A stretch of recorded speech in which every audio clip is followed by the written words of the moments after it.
of Switzerland here, third away from the camera. Holds the European record at half marathon. So, let me break it down for you. The world record of 12.5 laps is equivalent to 3 times a mile in 4:02, and then another half lap at a pretty healthy clip. That in itself sounds astonishing. They need to run 60.5 per lap, and I'm not sure anybody here is going to do it. Whether or not Cheptegei's in the mood, we shall see. 3 pacemakers, though, and Roy Hoornweg of the Netherlands, the 31-year-old, is going to take them out early on. But they do need 60.5 per lap. It's incredibly quick, and that's why already, after what, a couple hundred meters, almost down to single file. Interesting to see, Steve, how Henrik Ingebrigtsen goes. He's back in, what, about 9th place at the moment, mustachioed and usually wearing sunglasses. He's seen great runs from his brothers in the 1500 already. But as they come to 1 lap, let's see the split here through 400 meters. There, and it's around 60 flat. Goodness me, it's quick. Yeah, Tim, the clock not stopping there, so you're right, I think around 60, which is what was asked for. So Cheptegei has picked up the gauntlet, and he's got a couple of his teammates for company as well. Well, actually not his teammates, but training partners, and he's got Kameli is just at the back of that group, and those 3 with the 3 pacemakers already well ahead of the rest. You mentioned Krippers leading them, Ingebrigtsen in that group as well. So from 200, the first, they've just clocked, that was a 60.7, Tim, to the finish line, if you like. So they're on it, and the lights are there to help them. You'll see them on the inside of the track. They're just ahead of the green lights. We can see it on down the back straight. You can't quite see it on that shot there. You can maybe just see the green lights there. They are right up there with the athletes. So that's set at this even pace world record. And I think, Tim, you and I keep making the point to people, lights are great at even pace, but that's not how races are generally run, are they? No, it's not. No, you need to be a little bit outside. Well, generally speaking, you need to be a little bit outside the world record tempo with a lap and a half to go, and then you wind it up on that final lap and make up a big deficit to close in on the world record time. They went through 800 there, by the way, in about 2:01.5, and they're coming up towards the 1 kilometer now in front of us. And Kisa now hits the front. A Ugandan 24-year-old, he's a 13:10 man himself, goes through 1 kilometer, 2:31.87, so that is good. That is promising. That is near as, damn it, on world record tempo. Those 5 right away from the rest now. Cheptegei needs to be carried along here by those pacers as long as he possibly can. He's in the 5, in the middle of that quintet. Looking very relaxed indeed, but Kisa here and Ramsden need to go as far as they can. Third attempt for Duplantis at 6 meters. First 2 didn't get all that close. What can he do here? Oh, he's done it! Well, there you go. Duplantis doing what he does best. 6 meters at the 3rd attempt. Didn't mess around with anything from 580 upwards, just went straight to 6 meters, took 2 attempts, got his adjustments made. Completely focused on this one. And a superb clearance from the Swede. Oh, and look at that. Look how high he was over the bar. Yes, you're always in danger of clipping it on the way down, but will he go higher now? Will he attempt to go higher? Beautiful clearance from Duplantis. That's more like it. Kisses to everybody, why not? No masks required when you're blowing them. What was that, Steve? I laughed. Can't tell, you still got your mask on. Been meaning to tell you. Well, back to this high jump, and Mahuchik, 2nd attempt at 198.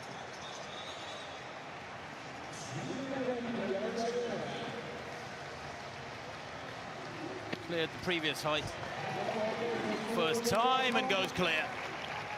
No trouble. That's quite some battle going on out there, Steve. Yeah, really good. You mentioned the 2 of them, the 2 Ukrainians head-to-head here, and you know, it must be, you know, Levchenko probably thought, yeah, I'm going to go on and pick up the medals, and then this youngster comes along, so the 2 of them battling for supremacy in their own country, never mind anything else. So Mahuchik still in there. Approaching 2 kilometers. This is the 2 kilometer point, and the pacemaker there goes through. The pacemaker going through 2K there, actually. 2K, a 2:31.9. Now, let me tell you that they are way ahead of the split set by Bekele when he set his world record. His first kilometer was 2:33.2. They went through here today, 2:31.9. They just run another 2:31.9. It is brilliant pacemaking, and Ramsden now at the front pushing on through this 6th lap. They're building a bit of a cushion here and still looking relaxed in those white socks, which is quite rare for distance runners these days on the track. Is the man attacking a really quick time, Joshua Cheptegei. His personal best is 12:57. Let me tell you that he needs to improve that by almost exactly 20 seconds to get near that world record of Kenenisa Bekele. Bekele went through 3,000 in 7:37. He was alone by that point. So the pacemakers here actually lasting just about as long, maybe a little bit longer, as the pacemakers did for Bekele and Hengelo back in May 2004. He's doing a great job here, Ramsden. What are these laps coming out at? Yeah, he's done there, Tim, and Cheptegei has got company with Kimeli, but he's got to do the work here if he is to keep this on track. I don't know why he's looking at his watch, Tim, because the lights, the green lights, which are just moving away from him, should tell him. If he knew that, if he knows that, he looks comfortable, he looks in his face, he looks comfortable. But as you rightly said, Tim, this is the hard laps, the hard bit of the race. This is where he's got to try and keep the pressure on. He's going to have to get to 3,000 if he wants to maintain average pace of 60.9 there. That's good in 7:34. But this is looking very promising, I have to say. That world record, 16 years old now, and a little bit more of Kenenisa Bekele. Cheptegei begins to wind it up. He's really testing Kimeli here mid-race. Fabulous split, 60, 61, 60, 60, 61, 60.9 for that last lap. Rojas, world record holder indoors, not that far off it outdoors, but nowhere near that so far tonight. And the Venezuelan trying to muster up a performance at least to win this. 14-18, still the lead for Petrova. Second round. This now, round 4. Trying to get herself motivated. Bit of an entertainer as well as Rojas. Trying to generate that smooth pace. That looked a little better. A little bit more rhythm there. There you go. Still a shake of the head. It's not what she would expect. It might be good enough to take the lead, though. That yellow line gives us a clue. Nice on the board. It's not quite as rangy as she often does, or she has done.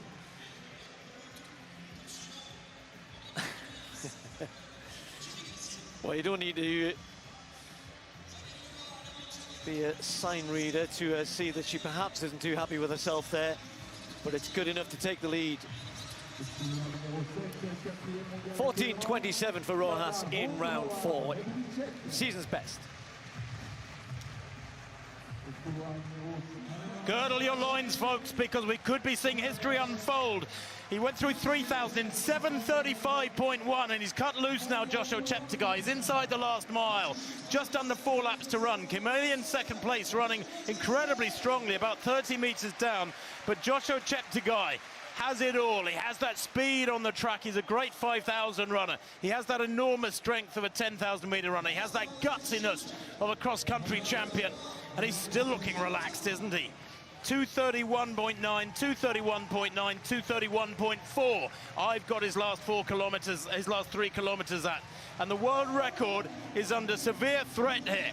It could be quaking in its boots. The next significant split, 10:07 rather, at 4K for Bekele. That was his split. Now the kick in the tail I have to warn you about is that Bekele ran his last 5 laps in almost exactly 5 minutes.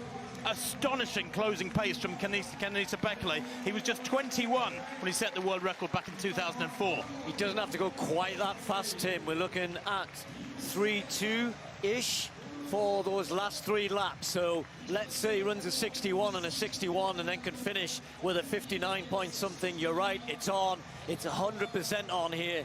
Those green lights, he's just moving imperceptibly away. You can't quite see it on that shot there. He's not looking at them, but we can see that that means he's inside world record pace.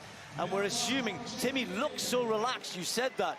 There you see through that last kilometre, 2:30, phenomenal. There's Kameli, long way back, but still running quick.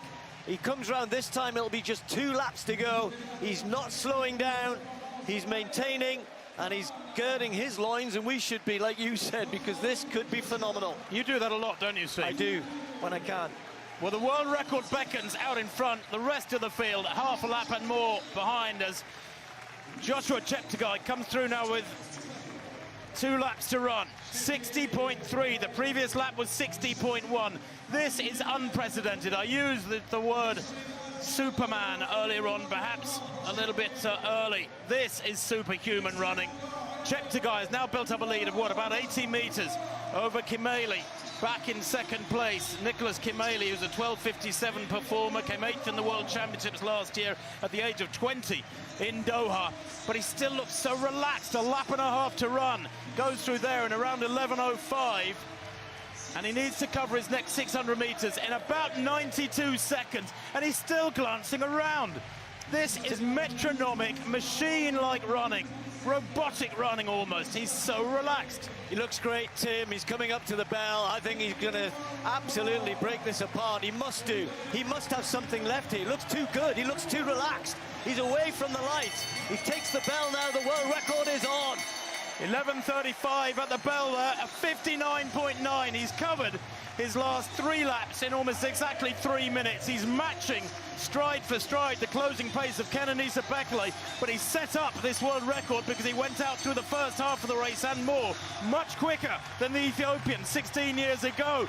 Down the back straight, 250 meters to run, history in the making. Julian Wanders there with Switzerland, waving him on, is being lapped now, and hardly surprising. Great runners will be lapped by this man as he goes into the final 200 meters. Still looking strong, no panic, no sign of stress, not driving hard. He's got to hit the clock, hit the line in 12:37.35. Is he going to do it? Because he's tiring now.